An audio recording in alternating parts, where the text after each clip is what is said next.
Hello everyone, welcome to complex engineering. तो अभी हम लोग डिस्कस करेंगे फेरोमैग्नेटिक मटेरियल, पैरामैग्नेटिक मटेरियल और डायामैग्नेटिक मटेरियल्स के डिफरेंसेस के बारे में। उससे पहले हम लोग डिस्कस कर लेते हैं मैग्नेटाइजिंग फोर्स का मतलब क्या होता है। तो हम लोग कंसीडर कर लेते हैं ये है मैग्नेट। मैग्नेट की वजह से बन रही है मैग्नेटिक फील्ड ऑफ लाइंस, और ये मैग्नेटिक फील्ड ऑफ लाइंस में हमने रख दिया फेरोमैग्नेट, या फिर हम लोग बोल सकते हैं आयरन का मटेरियल हमने रख दिया, फिर आयरन पीस रख दिया। तो बेसिकली होगा क्या, ये जो आयरन का जो पीस होगा वो मैग्नेटाइज हो जाएगा। क्यों मैग्नेटाइज होगा?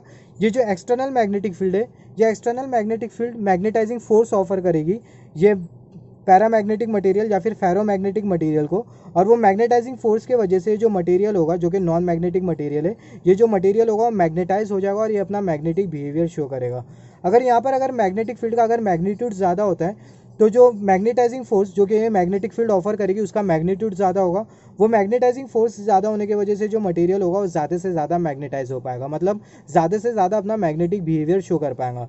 सिमिलरली अगर ये मैग्नेटिक फील्ड का अगर मैग्नीट्यूड अगर कम होता है, तो मैग्नीट्यूड कम होने की वजह से जो मैग्नेटाइजिंग फोर्स होगा जो कि ये मैग्नेटिक फील्ड ऑफर करेगी वो कम होगा। मैग्नेटाइजिंग फोर्स कम होने की वजह से जो मैग्नेटिक मटेरियल होगा वो कम से कम मैग्नेटाइज हो पाएगा, या फिर हम लोग बोल सकते हैं कम से कम अपना मैग्नेटिक बिहेवियर शो कर पाएगा।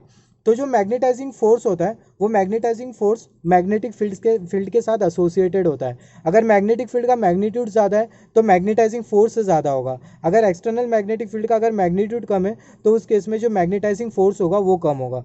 तो जो मैग्नेटाइजिंग फोर्स होता है उसको हम लोग एच से इंडिकेट करते हैं, और ये जो मैग्नेटाइजिंग फोर्स होता है बराबर में होता है B naught over mu naught. यहाँ पर जो देखिए जो बी नॉट है वो है एक्सटर्नल मैग्नेटिक फील्ड, और जो म्यू नॉट है वो है absolute permeability of free space. तो यहाँ पर अगर हम लोग देखें, अगर बी नॉट अगर ज़्यादा है, मतलब अगर एक्सटर्नल मैग्नेटिक फील्ड का मैग्नीट्यूड ज़्यादा है, तो उस केस में मैग्नेटाइजिंग फोर्स ज़्यादा होगा। मैग्नेटाइजिंग फोर्स ज़्यादा होने की वजह से जो मटेरियल होगा वो ज़्यादा से ज़्यादा मैग्नेटाइज हो पाएगा।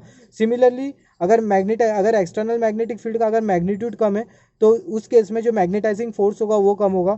मैग्नेटाइजिंग फोर्स कम होने की वजह से जो मटेरियल होगा वो कम से कम मैग्नेटाइज हो पाएगा। तो यहाँ पर अब तक हमने क्या डिस्कस किया, अगर मैग्नेटिक फील्ड का मैग्नीट्यूड ज़्यादा है तो ये जो मैग्नेटिक फील्ड होगी ज़्यादा से ज़्यादा मैग्नेटाइजिंग फोर्स ऑफर करेंगी, जिसकी वजह से जो मटेरियल होगा वो ज़्यादा से ज़्यादा मैग्नेटाइज हो पाएगा, या फिर हम लोग बोल सकते हैं ज़्यादा से ज़्यादा अपना मैग्नेटिक बिहेवियर शो कर पाएगा। तो ये मटेरियल किस हद तक के मैग्नेटाइज हो सकता है या फिर किस हद तक के अपना मैग्नेटिक बिहेवियर शो कर सकता है, वो हम लोग स्टडी करेंगे ये मटेरियल की मैग्नेटाइजेशन इंटेंसिटी में। या फिर हम लोग बोल सकते हैं मटेरियल किस हद तक के अपना मैग्नेटिक बिहेवियर शो कर सकता है, उसको हम लोग बोलते हैं मैग्नेटाइजेशन इंटेंसिटी। या फिर ये मटेरियल कितने हद तक के मैग्नेटाइज हो सकता है, उसको हम लोग बोलते हैं magnetisation intensity of the material. तो यहाँ पर जो मैग्नेटाइजिंग फोर्स होता है ये मैग्नेटिक फील्ड के साथ एसोसिएटेड होता है। द स्ट्रेंथ और tendency of external magnetic field to magnetise any magnetic material is known as magnetising force. तो जैसे कि मैंने बोला वही ये स्टेटमेंट हमें बता रहा है मैग्नेटिक फील्ड की स्ट्रेंथ जो कि मटेरियल को मैग्नेटाइज करने की टेंडेंसी रखती है, उसी को ही हम लोग बोलते हैं मैग्नेटाइजिंग फोर्स। अगर मैग्नेटिक फील्ड की स्ट्रेंथ अगर ज़्यादा होती है तो मैग्नेटाइजिंग फोर्स ज़्यादा होगा और मटेरियल ज़्यादा से ज़्यादा मैग्नेटाइज हो पाएगा। तो मैंने वही यहाँ पर इंडिकेट किया, मैग्नेटाइजिंग फोर्स ज़्यादा होगा तो जो मटेरियल का जो मैग्नेटाइजेशन होगा वो ज़्यादा से ज़्यादा होगा। अगर मैग्नेटाइजिंग फोर्स कम होगा तो मटेरियल का जो मैग्नेटाइजेशन होगा वो कम होगा। अगर मैग्नेटिक फील्ड अगर ज़्यादा स्ट्रांग होती है तो उस केस में जो मैग्नेटाइजेशन होता है मैग्नेटिक मटेरियल का वो ज़्यादा होता है, क्योंकि जो मैग्नेटिक फील्ड होती है वो ज़्यादा से ज़्यादा मैग्नेटाइजिंग फोर्स ऑफर करती है। सिमिलरली जो बी नॉट है वो है एक्सटर्नल मैग्नेटिक फील्ड। ये इक्वेशन में जो मैग्नेटाइजिंग फोर्स होता है उसको हम लोग एच से डिनोट करते हैं मैथमेटिकली, और बराबर में होता है B naught over mu naught. जो बी नॉट है वो है एक्सटर्नल मैग्नेटिक फील्ड और जो म्यू नॉट है वो है absolute permeability of free space. तो अभी हम लोग डिस्कस करेंगे कंपैरिजन के बारे में। डायमैग्नेटिक मटेरियल, पैरामैग्नेटिक मटेरियल और फेरोमैग्नेटिक मटेरियल के बीच का जो डिफरेंस है उसके बारे में हम लोग डिस्कस करेंगे। तो जो डायमैग्नेटिक मटेरियल है वो कुछ इस तरीके के मटेरियल होते हैं, जब उसको हम लोग एक्सटर्नल मैग्नेटिक फील्ड में रखते हैं तो वो एक्सटर्नल मैग्नेटिक फील्ड में रिपल्शन फोर्स एक्सपीरियंस करते हैं डायमैग्नेटिक मटेरियल। और वो जो रिपल्शन फोर्स का जो मैग्नीट्यूड होता है वो कम से कम होता है। क्यों? क्योंकि अगर हम लोग देखें जो डायमैग्नेटिक मटेरियल होते हैं उसमें मैग्नेटिक डोमेन की जो डेंसिटी होती है वो कम से कम होती है। तो अगर हम लोग देखें जो diamagnetic material is weakly repel by a magnet due to the alignment of the magnetic domain in the opposite direction of external magnetic field, weak repulsion force is due to the less density of magnetic domain.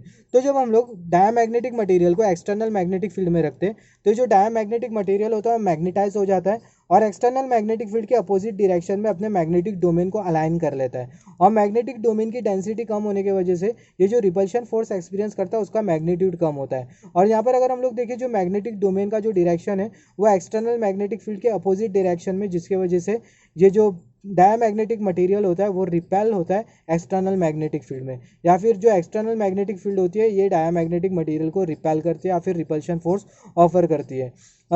अगर relative permeability के बारे में बात करें, diamagnetic material के लिए जो relative permeability होती है वो 1 से कम होती है। और डायमैग्नेटिक मटेरियल के जो एग्जाम्पल होते हैं वो होते हैं water, quartz, copper etcetera. Similarly अभी हम लोग डिस्कस करेंगे पैरामैग्नेटिक मटेरियल के बारे में। जो पैरामैग्नेटिक मटेरियल होते हैं वो वीकली अट्रैक्ट होते हैं। पैरामैग्नेटिक और डायमैग्नेटिक मटेरियल में डिफरेंस ये होता है कि जो डायमैग्नेटिक मटेरियल में जो मैग्नेटिक डोमेन होते हैं उसकी डेंसिटी और पैरामैग्नेटिक मटेरियल में जो मैग्नेटिक डोमेन होते हैं उसकी डेंसिटी कम होती है। दोनों मटेरियल में मैग्नेटिक डोमेन की डेंसिटी कम होती है। और जो डायमैग्नेटिक मटेरियल है वो एक्सटर्नल मैग्नेटिक फील्ड के अपोजिट डायरेक्शन में अपने मैग्नेटिक डोमेन को अलाइन करता है। और जो पैरामैग्नेटिक मटेरियल है वो मैग्नेटिक फील्ड के डायरेक्शन में अपने मैग्नेटिक डोमेन को अलाइन करता है। मगर मैग्नेटिक डोमेन की डेंसिटी कम होने की वजह से जो फोर्स एक्सपीरियंस करता है वो उसका जो मैग्नीट्यूड होता है वो कम होता है। और जो फोर्स होता है उसका जो नेचर होता है वो होता है magnetic attraction force. Paramagnetic material is weekly attracted by a magnet when placed in a magnetic field due to the less density of magnetic domain inside paramagnetic material. Unlike with diamagnetic material, the alignment of the domain is in the magnetic field of direction is in the direction of magnetic field, not in the opposite direction. तो जैसे कि मैंने वही बोला, जो paramagnetic material होता है वो मैग्नेटिक फील्ड में फोर्स एक्सपीरियंस करता है जो कि अट्रैक्शन फोर्स होता है। और वो जो फोर्स का जो मैग्नीट्यूड होता है वो कम होता है क्योंकि जो पैरामैग्नेटिक मटेरियल होता है उसमें मैग्नेटिक डोमेन की जो डेंसिटी होती है वो कम होती है, जिसके वजह से ये जो अट्रैक्शन फोर्स एक्सपीरियंस करता है उसका जो मैग्नीट्यूड होता है वो कम होता है। तो जो रिलेटिव परमिएबिलिटी होती है पैरामैग्नेटिक मटेरियल के लिए, जो रिलेटिव परमिएबिलिटी होती है वो 1 से ज़्यादा होती है। और अगर हम लोग पैरामैग्नेटिक मटेरियल के एग्जांपल कंसीडर करें तो एल्यूमिनियम, लिथियम, प्लेटिनियम ये पैरामैग्नेटिक मटेरियल के एग्जांपल है। सिमिलरली अभी हम लोग डिस्कस कर लेते हैं फेरोमैग्नेटिक मटेरियल के बारे में। जो फेरोमैग्नेटिक मटेरियल होते हैं, फेरोमैग्नेटिक मटेरियल में सबसे पहला मैग्नेटिक डोमेन की जो डेंसिटी होती है वो ज़्यादा होती है। तो जब हम लोग फेरोमैग्नेटिक मटेरियल को एक्सटर्नल मैग्नेटिक फील्ड में रखते हैं तो ये जो मैग्नेटिक डोमेन होते हैं या फिर ये जो फेरोमैग्नेटिक मटेरियल के जो मैग्नेटिक डोमेन होते हैं वो external magnetic field of lines की डायरेक्शन में अलाइन हो जाते हैं, जिसके वजह से जो फेरोमैग्नेटिक मटेरियल होता है वो अट्रैक्शन फोर्स एक्सपीरियंस करता है। और वो जो अट्रैक्शन फोर्स का जो मैग्नीट्यूड होता है वो ज़्यादा होता है।